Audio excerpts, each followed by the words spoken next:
Hello everyone, this is Karamveer Maan here from YouTube channel IELTS with Karamveer. Today I am here with you guys to share some tips about IELTS reading. ਹਾਂਜੀ ਅੱਜ ਦੀ ਇਸ video ਦੇ ਵਿੱਚ ਆਪਾਂ IELTS academic reading ਦੀਆਂ ਕੁਝ tips and tricks ਨੂੰ ਸਿੱਖਾਂਗੇ ਜੋ ਸਪੈਸ਼ਲ ਕੁਐਸਚਨਸ ਇੱਕ ਪਾਰਟਿਕੂਲਰ ਟਾਈਪ ਕੁਐਸਚਨਸ ਹੁੰਦੇ ਨੇ ਜੀ true false and not given the most confusing one questions ਜੋ ਬੱਚੇ ਕਹਿੰਦੇ ਨੇ ਸਰ ਅਸੀਂ ਲੋਕੇਸ਼ਨ ਲੱਭ ਲੈਂਦੇ ਆਂਗੇ ਸਾਨੂੰ ਮੀਨਿੰਗ ਸਮਝ ਲੱਗ ਜਾਂਦਾ ਬਟ ਜੇ ਅਸੀਂ ਆਨਸਰ ਯੈਸ ਲਗਾਉਣੇ ਆ ਦੈਨ ਸਾਡਾ ਆਨਸਰ ਨੋ ਹੁੰਦਾ ਜੇਕਰ ਅਸੀਂ ਆਨਸਰ ਨੋ ਲਗਾਉਣੇ ਆ then it goes not given yes these are the confusing one questions but ਰਾਜੇ ਅੱਜ ਦੀ ਇਸ ਵੀਡੀਓ ਦੇ ਵਿੱਚ ਆਪਾਂ ਸਿੱਖਾਂਗੇ ਕਿ ਕਿਵੇਂ ਆਪਾਂ ਇੱਕ ਰੀਡਿੰਗ ਦੇ ਟਰੂ ਫਾਲਸ ਨਾਟ ਗਿਵਨ ਜਾਂ ਯੈਸ ਨੋ ਨਾਟ ਗਿਵਨ ਕੁਐਸਚਨਸ ਨੇ ਜਿਹੜੇ ਉਹਨਾਂ ਨੂੰ ਅਟੈਂਪਟ ਕਰਨਾ ਅਟੈਂਪਟ ਕਰਕੇ ਕਿੱਦਾਂ ਉਹਨਾਂ ਦੀ ਸਹੀ ਲੋਕੇਸ਼ਨ ਲੱਭਣੀ ਆ ਇਹਨਾਂ ਈਜ਼ੀ ਵੇ ਸੌਖੇ ਤਰੀਕੇ ਨਾਲ ਆਪਾਂ ਉਹਨਾਂ ਦੀ ਲੋਕੇਸ਼ਨ ਨੂੰ ਕਿਵੇਂ ਫਾਈਂਡ ਆਊਟ ਕਰ ਸਕਦੇ ਆ ਦੈਨ ਉਹ ਲੋਕੇਸ਼ਨ ਲੱਭ ਕੇ ਕਿੱਦਾਂ ਆਪਾਂ ਨੂੰ ਆਪਣਾ ਜਿਹੜਾ ਸਹੀ ਆਨਸਰ ਆ ਉਹ ਮਿਲੂਗਾ ਸੋ ਅੱਜ ਇਸ ਵੀਡੀਓ ਦੇ ਵਿੱਚ ਰਾਜੇ ਤੁਹਾਨੂੰ ਬਹੁਤ ਸਾਰੇ ਟਿਪਸ ਐਂਡ ਟ੍ਰਿਕਸ ਹੋਣਗੇ ਬਹੁਤ ਬਰੀਕੀ ਚੀਜ਼ਾਂ ਹੋਣਗੀਆਂ ਜੋ ਮੈਂ ਤੁਹਾਨੂੰ ਦੱਸੂਗਾ ਐਕਸਪਲੇਨ ਕਰੂੰਗਾ ਸੋ ਧਿਆਨ ਨਾਲ ਇਸ ਵੀਡੀਓ ਨੂੰ ਦੇਖਣਾ ਤੇ these are my words if you follow these tips and tricks ਤੁਹਾਡੇ ਕਦੇ ਵੀ ਰੀਡਿੰਗ ਦੇ ਵਿੱਚੋਂ ਟਰੂ ਫਾਲਸ ਨਾਟ ਗਿਵਨ ਗਲਤ ਨਹੀਂ ਹੋਣਗੇ ਮਾਰਕ ਮਾਈ ਵਰਡਸ ਕਦੇ ਵੀ ਗਲਤ ਨਹੀਂ ਹੋਣਗੇ ਸੋ ਜਸਟ ਧਿਆਨ ਨਾਲ ਇਸ ਵੀਡੀਓ ਨੂੰ ਫੋਲੋ ਕਰਨਾਗਾ ਧਿਆਨ ਨਾਲ ਟਿਪਸ ਐਂਡ ਟ੍ਰਿਕਸ ਦੇਖਣੀਆਂ ਨੇ ਮੀਨਿੰਗ ਸਮਝਣੇ ਨੇ ਕਿ ਕਿੱਥੋਂ ਮੈਂ ਕਿਹੜੇ ਕੁਐਸਚਨ ਨੂੰ ਕਿਸ ਟਾਈਪ ਨਾਲ ਅਟੈਂਪਟ ਕਰ ਰਿਹਾ ਹਾਂਗਾ ਅੱਜ ਸਲਾਈਡਸ ਦੇਖਦੇ ਹਾਂ ਅੱਜ ਦਾ ਆਪਣਾ IELTS ਰੀਡਿੰਗ ਦਾ ਪੈਸੇਜ ਹੈ ਅਲੈਗਜ਼ੈਂਡਰ ਹੈਂਡਰਸਨ 1831 to 1913 ਇੱਕ IELTS ਕੈਂਬਰਿਜ ਦੀ ਬੁੱਕ ਦਾ ਪੈਸੇਜ ਹੈ ਰਾਜੇ ਇਹਦੇ ਵਿੱਚ ਆਪਾਂ ਕੁਐਸਚਨਸ ਦੇਖਦੇ ਹਾਂਗੇ ਜੀ ਕੁਐਸਚਨਸ ਦੇਖੋ ਕਿਹੜੇ ਨੇਗੇ yes no sorry true false not given 1 to 8 questions ਨੇ ਜੀ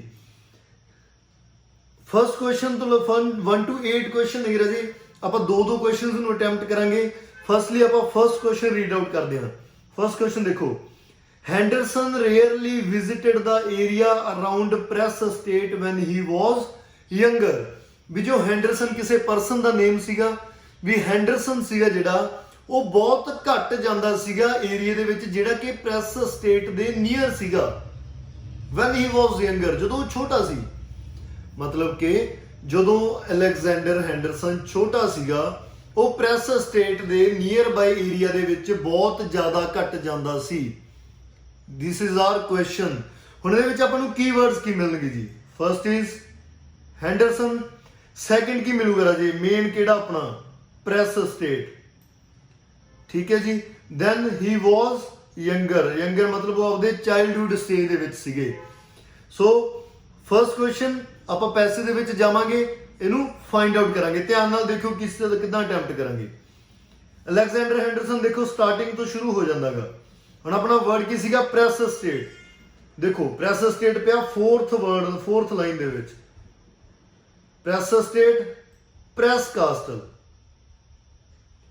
ਠੀਕ ਹੈ ਜੀ ਹੁਣ ਇਹਨੂੰ ਆਪਾਂ ਦੇਖੋ ਇਹਨੂੰ ਪੜਨ ਲੱਗੋ the family had extensive land holdings in Scotland besides its residence in Edinburgh it owned press estate 650 acres of farmland about 35 miles southeast of the city the family कौन होगी हैंडरसन ते उदी family members the family stayed at Press Castle the large mansion on the north edge of the property ਕੀ ਕਿਹਾ ਉਹਨਾਂ ਨੇ the family often ਦਾ meaning ਕੀ ਅਕਸਰ ਉੱਥੇ ਰਹਿੰਦੇ ਸੀਗੇ ਠੀਕ ਹੈ ਜੀ ਉਹਦੀ ਅਕਸਰ ਫੈਮਿਲੀ ਸੀਗੀ ਜਿਹੜੀ ਉਹ ਕਿੱਥੇ ਸਟੇ ਕਰਦੀ ਸੀਗੀ ਪ੍ਰੈਸ ਕਾਸਟਲ ਜੋ ਕਿ ਪ੍ਰੈਸ ਸਟੇਟ ਦੇ ਨੀਅਰ ਅਬਾਊਟ ਕੋਈ ਜਗ੍ਹਾ ਸੀਗੀ ਤਾਂ ਉੱਥੇ ਅਕਸਰ ਰਹਿੰਦੇ ਸੀ ਬਟ ਆਪਣਾ ਕੁਐਸਚਨ ਕੀ ਸੀਗਾ ਕੁਐਸਚਨ ਉਹਨਾਂ ਨੇ ਕੀ ਕਿਹਾ ਸੀਗਾ ਕਿ ਹੈਂਡਰਸਨ ਉੱਥੇ ਬਹੁਤ ਜ਼ਿਆਦਾ ਰੇਅਰਲੀ ਵਿਜ਼ਿਟ ਕਰਦਾ ਸੀ ਤਾਂ ਇਹ ਕੀ ਹੋ ਗਿਆ false then next question second ਦੇਖੋ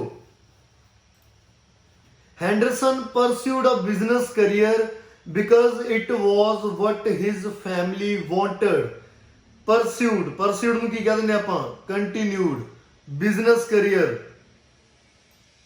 ਬਟ ਹਿਜ਼ ਫੈਮਿਲੀ ਵਾਂਟਡ ਕਿਉਂਕਿ ਉਹਦੀ ਫੈਮਿਲੀ ਦੀ ਵਿਸ਼ ਸੀਗੀ ਕੀ ਇਹ ਕੁਐਸਚਨ ਬਣ ਗਿਆ ਰਾਜੇ ਹੈਂਡਰਸਨ ਨੇ ਬਿਜ਼ਨਸ ਕੈਰੀਅਰ ਸ਼ੁਰੂ ਕੀਤਾ क्यों? क्योंकि ये उहदी फैमिली दी विश सी, उहदी फैमिली दी विल सीगी, उहदी फैमिली उह तों ये करवाउणा चाहुंदी सीगी। कीवर्ड की मिल गए? Henderson, pursued, business career, family. पैसे दे विच जावांगे राजे, देखो अगे इन 1849, इथों सैकंड पैसे दी सैकंड लाइन तो देखो, इन 1849 he began a 3-year apprenticeship, 3-year apprenticeship to become an accountant। accountant की हुंदा जी? बिजनेसमैन, कोई भी बिजनेस करदा सीगा ਉਹ। although he never liked, but ਉਹਨੂੰ ਉਹ ਪਸੰਦ ਨਹੀਂ ਸੀਗਾ business career the. he stayed with it to please his family। ਦੇਖੋ ਫੈਮਿਲੀ ਦੀ ਗੱਲ ਹੋ ਗਈ, please his family। he stayed, ਉਹਨੇ ਜੌਬ ਕੀਤੀ, ਕਿਉਂ? ਕਿਉਂਕਿ ਉਹਦੀ ਫੈਮਿਲੀ ਨੂੰ ਦਿਖਾਉਣਾ ਚਾਹੁੰਦਾ ਸੀ ਕਿ ਹਾਂਜੀ ਮੈਂ ਇਹ ਜੌਬ ਕਰ ਰਿਹਾਗਾ। ਸੋ ਆਪਣਾ ਸੇਮ ਮੀਨਿੰਗ ਬਣ ਗਿਆ ਕਿ ਉਹਨੇ ਜੌਬ ਕੀਤੀ ਬਟ ਉਹ ਚਾਹੁੰਦਾ ਨਹੀਂ ਸੀਗਾ, ਬਟ ਉਹਨੇ ਆਪਣੀ ਫੈਮਿਲੀ ਦੀ ਵਿਸ਼ ਲਈ ਕੀਤੀ। ਸੋ ਕੁਐਸਚਨ ਕੀ ਸੀਗਾ? Henderson pursued a business career because it was what his family wanted. So exact information ਪਈ ਹੈਗੀ, ਸੋ ਕੀ ਆ ਗਿਆ ਇਹ? True. Third question, Henderson and Notman. ਦੇਖੋ ਹੈਂਡਰਸਨ ਆਪਣੇ ਕੋਲੇ ਪਹਿਲੇ ਹੀ ਸੀਗਾ, ਇੱਕ ਹੋਰ ਪਰਸਨ ਆ ਗਿਆ ਕਿਹੜਾ ਜੀ? ਨੌਟਮੈਨ। ਹੈਂਡਰਸਨ and Notman were surprised by the results, surprised by the results of their 1865 experiment. ਵੀ ਜਿਹੜਾ ਹੈਂਡਰਸਨ ਤੇ ਨੌਟਮੈਨ ਸੀਗੇ ਉਹਨਾਂ ਨੇ 1865 ਦੇ ਵਿੱਚ ਕੋਈ ਆਪਦਾ ਐਕਸਪੈਰੀਮੈਂਟ ਕੀਤਾ ਜਿਹਦੇ ਰਿਜ਼ਲਟ ਤੋਂ ਉਹ ਬਹੁਤ ਜ਼ਿਆਦਾ ਸਰਪ੍ਰਾਈਜ਼ਡ ਸੀਗੇ, ਮਤਲਬ ਕਿ ਬਹੁਤ ਸ਼ੌਕਡ ਸੀਗੇ, ਸਰਪ੍ਰਾਈਜ਼ ਹੋ ਗਏ ਸੀ ਵੀ ਉਹਦੇ ਰਿਜ਼ਲਟ ਦੇਖ ਕੇ। ਹੁਣ ਆਪਣੇ ਕੋਲ ਕੀ ਵਰਡ ਆ ਰਾਜੇ? ਨੌਟਮੈਨ 1865। ਰਾਜੇ ਇੱਕ ਧਿਆਨ ਰੱਖੋ, ਜਿਹੜੇ ਡੇਟ ਵਾਲੇ ਕੁਐਸਚਨ ਆਉਂਦੇ ਨੇ ਆਪਾਂ ਨੂੰ ਕਿਤੇ ਈਅਰ ਮੈਂਸ਼ਨ ਕੀਤਾ, ਪਾਰਟਿਕੂਲਰ ਡੇਟ ਮੈਂਸ਼ਨ ਕੀਤੀ ਆ, direct search for the given date, ਉਹ ਡਾਇਰੈਕਟ ਡੇਟ ਲੱਭਿਆ ਕਰੋ ਪੈਸੇ ਦੇ ਵਿੱਚ ਜਿਹੜੀ ਤੁਹਾਨੂੰ ਗਿਵਨ ਹੁੰਦੀ ਆ। ਹੁਣ ਦੇਖੋ 1865 ਆ, ਆਪਾਂ 1865 ਲੱਭਾਂਗੇ ਪੈਸੇ ਦੇ ਵਿੱਚ। ਦੇਖੋ ਥਰਡ ਪੈਸੇ ਦੀ ਲਾਸਟ ਥਰਡ ਲਾਈਨ ਦੇ ਸਟਾਰਟਿੰਗ ਦੇ ਵਿੱਚ 1865 ਮਿਲ ਗਿਆ। ਇਹਦੇ ਉੱਪਰੋਂ ਪੜਨ ਲੱਗੋ, ਵਿਲੀਅਮ ਨੌਟਮੈਨ ਵੀ ਮਿਲ ਗਿਆ। ਕੀ ਸੀਗਾ ਉਹ? Photographer. The two men made a photographic excursion to Niagara Falls in 1860 and they cooperated on experiments with magnesium flares as a source of artificial light in 1865। ਉਹਨਾਂ ਨੇ ਆਰਟੀਫੀਸ਼ੀਅਲ ਲਾਈਟ ਦੇ ਜਿਹੜੇ ਐਕਸਪੈਰੀਮੈਂਟ ਸੀਗੇ with the help of magnesium ਉਹ 1865 ਦੇ ਵਿੱਚ ਕੀਤੇ। But ਇੱਥੇ ਉਹਨਾਂ ਨੇ ਕਿਤੇ ਵੀ ਆਪਾਂ ਨੂੰ ਰਿਜ਼ਲਟਸ ਦਾ ਮੈਂਸ਼ਨ ਨਹੀਂ ਕੀਤਾ ਵੀ ਉਹ ਹੈਪੀ ਸੀਗੇ, ਸਰਪ੍ਰਾਈਜ਼ਡ ਸੀਗੇ ਜਾਂ ਸੈਡ ਸੀਗੇ, ਡਿਸਅਪੁਆਇੰਟਡ ਸੀਗੇ। ਸੋ ਦੇਖੋ ਰਾਜੇ ਧਿਆਨ ਨਾਲ, ਉਹਨਾਂ ਨੇ ਕਿਹਾ ਵੀ ਉਹਨੇ ਕਰਿਆ, ਬਟ ਇੱਥੇ ਉਹਨਾਂ ਦੀ ਸਰਪ੍ਰਾਈਜ਼ ਦੀ ਗੱਲ ਨਹੀਂ ਹੋਈ ਪੈਸੇ ਦੇ ਵਿੱਚ, ਠੀਕ ਹੈ, ਰਿਜ਼ਲਟਸ ਦੀ ਗੱਲ ਨਹੀਂ ਹੋਈ, ਇਹ ਦੋ ਚੀਜ਼ਾਂ ਦੀ ਗੱਲ ਨਹੀਂ ਹੋਈ। ਦੇਖੋ ਇਹ ਦੋ ਚੀਜ਼ਾਂ ਪੈਸੇ ਦੇ ਵਿੱਚ ਮਿਸਿੰਗ ਨੇ, ਬਟ ਕੁਐਸਚਨ 'ਚ ਗਿਵਨ ਹੈ ਤਾਂ ਇਹਦੀ ਹਾਫ ਇਨਫੋਰਮੇਸ਼ਨ ਹੈ ਜਿਹੜੀ ਉਹ ਪੈਸੇ ਦੇ ਵਿੱਚ ਗਿਵਨ ਨਹੀਂ ਹੈਗੀ। ਡੈਟਸ ਵਾਈ ਇਹ ਕੁਐਸਚਨ ਕੀ ਹੋ ਜਾਊਗਾ ਜੀ? Note given. ਇਹ ਕੁਐਸਚਨ ਕੀ ਹੋ ਜਾਊਗਾ? Note given. ਕਿਉਂ? ਕਿਉਂਕਿ ਉਹਦੇ ਹਾਫ ਪਾਰਟ ਦੀ ਗੱਲ ਹੈ ਜਿਹੜੀ ਉਹ ਪੈਸੇ ਦੇ ਵਿੱਚ ਨਹੀਂ ਕੀਤੀ ਗਈ। ਉਹਨਾਂ ਨੇ ਐਕਸਪੈਰੀਮੈਂਟ ਦੀ ਗੱਲ ਕਰਤੀ, ਨੌਟਮੈਨ ਦੀ ਗੱਲ ਕਰਤੀ, ਹੈਂਡਰਸਨ ਦੀ ਕਰਤੀ, 1865 ਦੀ ਕਰਤੀ, ਬਟ ਉਹਨਾਂ ਨੇ ਕਿਤੇ ਵੀ ਰਿਜ਼ਲਟਸ ਦੀ ਗੱਲ ਨਹੀਂ ਕੀਤੀ, ਕਿਤੇ ਵੀ ਉਹਨਾਂ ਦੇ ਐਕਸ਼ਨ ਦੀ ਗੱਲ ਨਹੀਂ ਕੀਤੀ ਵੀ ਉਹ ਸਰਪ੍ਰਾਈਜ਼ਡ ਸੀਗੇ ਜਾਂ ਸ਼ੌਕਡ ਸੀਗੇ। ਸੋ ਧਿਆਨ ਨਾਲ ਦੇਖਣਾ, ਜਿਹਦਾ ਹਾਫ ਪਾਰਟ ਨਹੀਂ ਹੈਗਾ ਉਹ ਕੁਐਸਚਨ ਆਲਵੇਜ਼ ਕੀ ਹੁੰਦਾਗਾ? Not given. So moving on to fourth question, there were many similarities. Similarities की ਹੁੰਦਾ ਰਾਜੇ? ਬਹੁਤ ਜ਼ਿਆਦਾ ਮਿਲਦੀਆਂ ਜੁਲਦੀਆਂ ਹੋਣ ਜਿਹੜੀਆਂ। There were many similarities between Henderson early landscapes. Landscapes की ਹੁੰਦਾ ਜੀ? ਜਿਹੜੀਆਂ ਫੋਟੋਗ੍ਰਾਫਸ ਹੁੰਦੀਆਂ ਨੇ। Henderson early landscape and those of Notman ਕੀ ਕਹਿੰਦੇ ਨੇ ਵੀ देयर वर ਉਸ ਟਾਈਮ ਤੇ ਬਹੁਤ ਜ਼ਿਆਦਾ ਸਿਮਿਲੈਰਿਟੀਜ਼ ਸੀਗੀਆਂ ਲੈਂਡਸਕੇਪਸ ਦੇ ਵਿੱਚ ਜਿਹੜੀਆਂ ਕਿ ਹੈਂਡਰਸਨ ਦੀਆਂ ਸੀਗੀਆਂ ਤੇ ਨੌਟਮੈਨ ਦੀਆਂ ਸੀ। ਮਤਲਬ ਉਹ ਦੋਨੋਂ ਸੇਮ ਹੁੰਦੀਆਂ ਸੀ, ਆਲਮੋਸਟ ਸੇਮ। ਸਿਮਿਲਰ ਦਾ ਮਤਲਬ ਇਹ ਵੀ ਆਲਮੋਸਟ ਸੇਮ ਹੁੰਦੀਆਂ ਸੀਗੀਆਂ। ਹੁਣ ਆਪਣੇ ਕੋਲ ਦੇਖੋ ਕੀ ਆ ਗਿਆ? ਸਿਮਿਲੈਰਿਟੀਜ਼, अर्ਲੀ ਲੈਂਡਸਕੇਪ, ਠੀਕ ਹੈ। ਅੰਦਰੋਂ ਕੁਐਸਚਨ ਦੇ ਵਿੱਚ ਪੈਸੇ ਦੇ ਵਿੱਚ ਆਵਾਂਗੇ ਆਪਾਂ। ਪੈਸੇ ਅੱਗੇ ਦੇਖੋ, in spite of their friendship their styles of photography. Landscape ਸੀਗਾ, देयर मतलब बोथ नॉटमैन एंड हैंडरसन दोनों की गल होगी। Their styles of photography were quite different. की क्या जी? ਵੀ ਉਹਨਾਂ ਦੇ ਫੋਟੋਗ੍ਰਾਫੀ ਦੇ ਜਿਹੜੇ ਸਟਾਈਲ ਸੀਗੇ ਉਹ ਕੀ ਸੀਗੇ, ਕੁਆਇਟ ਡਿਫਰੈਂਟ, ਮਤਲਬ ਅਲੱਗ-ਅਲੱਗ ਸੀਗੇ, ਤਾਂ ਉਹਨਾਂ 'ਚ ਕੋਈ ਸਿਮਿਲੈਰਿਟੀ ਨਹੀਂ ਸੀਗੀ। ਪੈਸੇ ਦੇ ਵਿੱਚ ਆਪਾਂ ਨੂੰ ਉਹਨਾਂ ਨੇ ਕੀ ਕਿਹਾ ਵੀ ਉਹਦੇ ਵਿੱਚ ਸਿਮਿਲੈਰਿਟੀ ਸੀਗੀਆਂ, ਤਾਂ ਕਰਕੇ ਇਹ ਕੁਐਸਚਨ ਕੀ ਹੋ ਗਿਆ ਜੀ, false. 5th question, the studio that Henderson opened in 1866 was close to his home। ਵੀ ਜਿਹੜਾ ਉਹਨਾਂ ਨੇ ਕੋਈ ਸਟੂਡੀਓ ਖੋਲਿਆ, ਫੋਟੋਗ੍ਰਾਫੀ ਸਟੂਡੀਓ ਖੋਲਿਆ ਹੈਂਡਰਸਨ ਨੇ 1866 ਦੇ ਵਿੱਚ, ਉਹ ਉਹਦੇ ਘਰ ਦੇ ਬਹੁਤ ਨੇੜੇ ਸੀ। ਕਲੋਜ਼ ਟੂ ਦਾ ਮੀਨਿੰਗ ਕੀ ਹੋ ਗਿਆ ਵੀ ਉਹਦੇ ਘਰ ਦੇ ਬਹੁਤ ਜ਼ਿਆਦਾ ਨੇੜੇ ਸੀਗਾ। ਹੁਣ ਦੇਖੋ ਕੀਵਰਡ ਕੀ ਨੇ ਆਪਣੇ, ਸਟੂਡੀਓ 1866 ਕਲੋਜ਼ ਟੂ ਹੋਮ। ਆਪਾਂ ਇਹ ਤਿੰਨ ਚੀਜ਼ਾਂ ਲੱਭਣੀਆਂ, ਜੇ ਤਿੰਨੇ ਐਗਜ਼ੈਕਟ ਪਈਆਂ ਹੋਇਆ ਦੈਨ ਆਪਣਾ ਆਨਸਰ ਕੀ ਆ ਜਾਊਗਾ, true.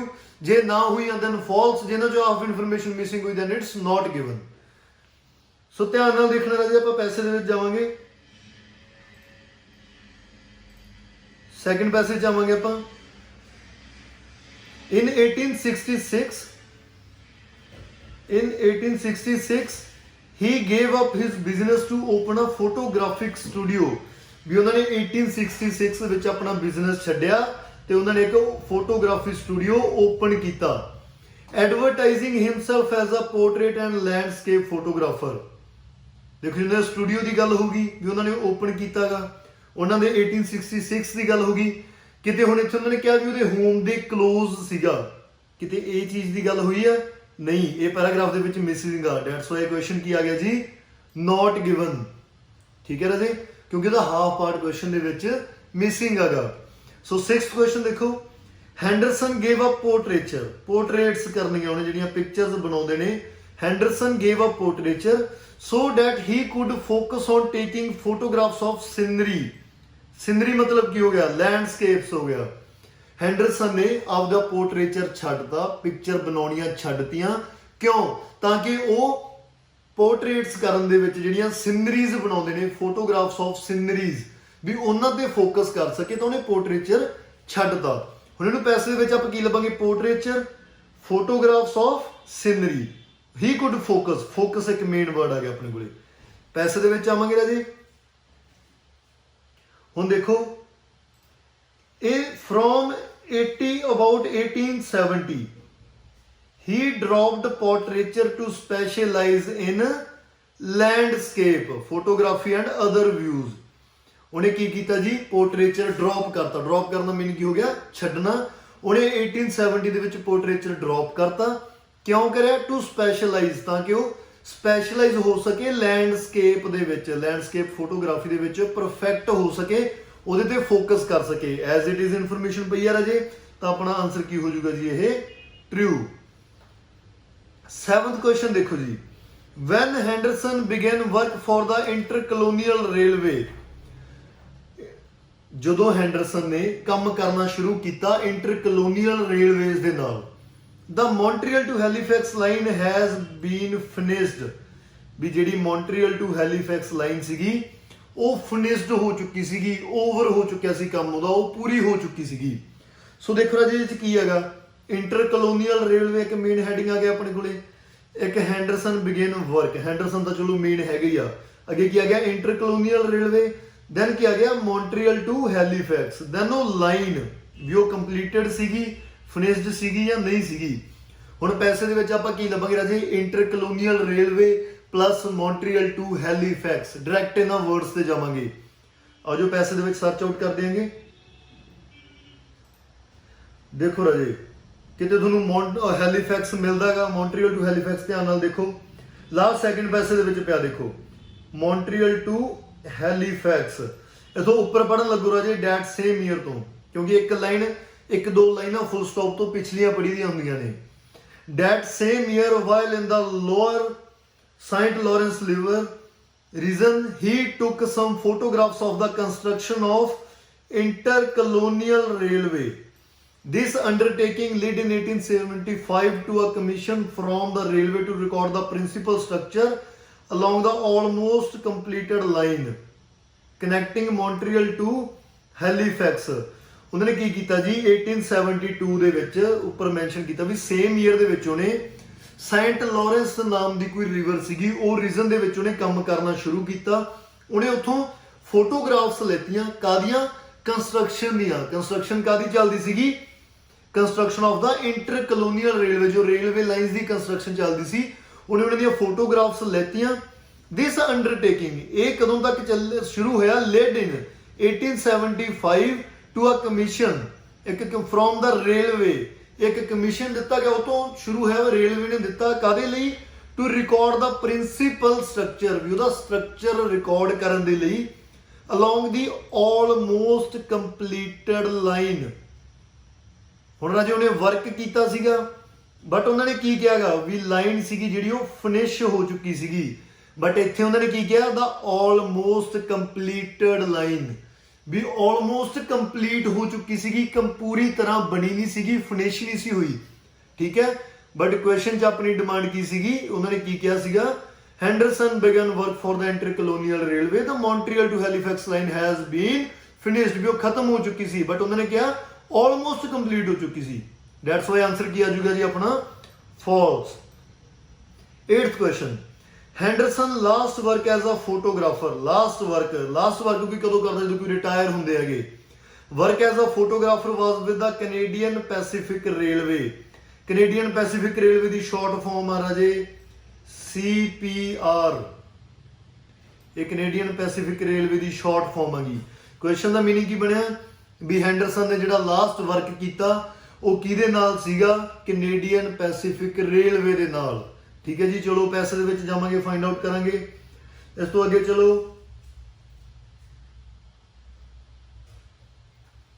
in 1892 Henderson accepted a full-time position with the CPR मतलब Canadian Pacific Railway as manager of a photographic department which he was to set up and administer. His duties included spending 4 months in the field each year. That summer he made his second trip west, photographing extensively along the railway line. ਉਹਨੂੰ CPR ਨੇ ਕੰਮ ਦਿੱਤਾ, ਉਹ summer ਦੇ ਵਿੱਚ ਉਹਨੇ ਆਪਣੀ second trip ਕਰੀ, ਉੱਥੇ ਉਹਨੇ ਫੋਟੋਗ੍ਰਾਫਸ ਕੀਤੀਆਂ, ਬਹੁਤ ਜ਼ਿਆਦਾ ਫੋਟੋਗ੍ਰਾਫਸ ਕੀਤੀਆਂ ਰੇਲਵੇ ਲਾਈਨ ਦੀਆਂ। ਹੀ ਕੰਟੀਨਿਊਡ ਇਨ ਦਿਸ ਪੋਸਟ ਅੰਟਿਲ 1897, ਉਹਨੇ 1897 ਤੱਕ ਇਹ ਜੌਬ ਕੀਤੀ। Van he retired completely from photography, ਜਦੋਂ ਉਹ ਪੂਰੀ ਤਰ੍ਹਾਂ ਫੋਟੋਗ੍ਰਾਫੀ ਤੋਂ ਰਿਟਾਇਰ ਹੋ ਚੁੱਕਿਆ ਸੀ, ਪੂਰੀ ਤਰ੍ਹਾਂ ਫੋਟੋਗ੍ਰਾਫੀ ਨੂੰ ਛੱਡ ਚੁੱਕਿਆ ਸੀਗਾ, ਤਾਂ ਮਤਲਬ ਉਹਦਾ ਲਾਸਟ ਵਰਕ ਸੀਗਾ। ਦੈਨ ਇਹ ਕੁਐਸਚਨ ਵੀ ਆਪਣਾ ਕੀ ਆ ਗਿਆ ਜੀ? ਟਰੂ। ਹੁਣ ਦੇਖੋ ਆਪਾਂ ਕੀ ਕੀਤਾ, ਕੱਲੇ ਆਪਾਂ ਕੁਐਸਚਨਸ ਦੇਖੇ, ਉਹਨਾਂ ਦੇ ਕੀਵਰਡ ਅੰਡਰਲਾਈਨ ਕਰੇ, ਪੈਸੇ ਦੇ ਵਿੱਚ ਜਾ ਕੇ ਉਹਨਾਂ ਨੂੰ ਲੱਭਿਆ, ਉਹਨਾਂ ਨੂੰ ਫਾਈਂਡ ਆਊਟ ਕੀਤਾ, ਨਾਲ ਦੀਆਂ ਲਾਈਨਸ ਪੜ੍ਹੀਆਂ, ਕੁਐਸਚਨ ਮੈਚ ਕਰਕੇ ਆਪਣੇ ਆਨਸਰ ਲਗਾਏ। ਸੋ ਧਿਆਨ ਰੱਖਣਾ ਰਾਜੇ, ਕਦੇ ਵੀ ਟਰੂ ਫਾਲਸ ਦੇ ਵਿੱਚ ਤੁੱਕਾ ਨਹੀਂ ਲਗਾਉਣਾ ਹੈਗਾ, ਕਦੇ ਵੀ ਐ ਨਹੀਂ ਕਹਿਣਾ ਵੀ ਇਹਦੀ ਸਾਨੂੰ ਆਹ ਮਿਲ ਗਿਆ ਉਹ ਮਿਲਿਆ ਨਹੀਂ, ਨਾਟ ਗਿਵਨ ਲਗਾ ਦਿਓ। ਪ੍ਰੋਪਰ ਸਰਚ ਕਰੋ ਵੀ ਕਿਹੜਾ ਪਾਰਟ ਨਹੀਂ ਹੈਗਾ, ਬਿਕਾਜ਼ ਉਹ ਫਾਲਸ ਵੀ ਜਾ ਸਕਦਾ। ਸੋ ਅਗਰ ਤੁਹਾਨੂੰ ਮੇਰੀਆਂ ਵੀਡੀਓਜ਼ ਚੰਗੀਆਂ ਲੱਗਦੀਆਂ ਨੇ, ਇਨਫੋਰਮੇਟਿਵ ਲੱਗਦੀਆਂ ਨੇ, ਸੋ ਪਲੀਜ਼ ਮੇਰਾ YouTube channel subscribe, share and like ਜ਼ਰੂਰ ਕਰਿਆ ਕਰੋ, ਐਂਡ ਆਪਣੇ ਫਰੈਂਡਸ ਨੂੰ ਰੈਫਰ ਕਰਿਆ ਕਰੋ। Thank you.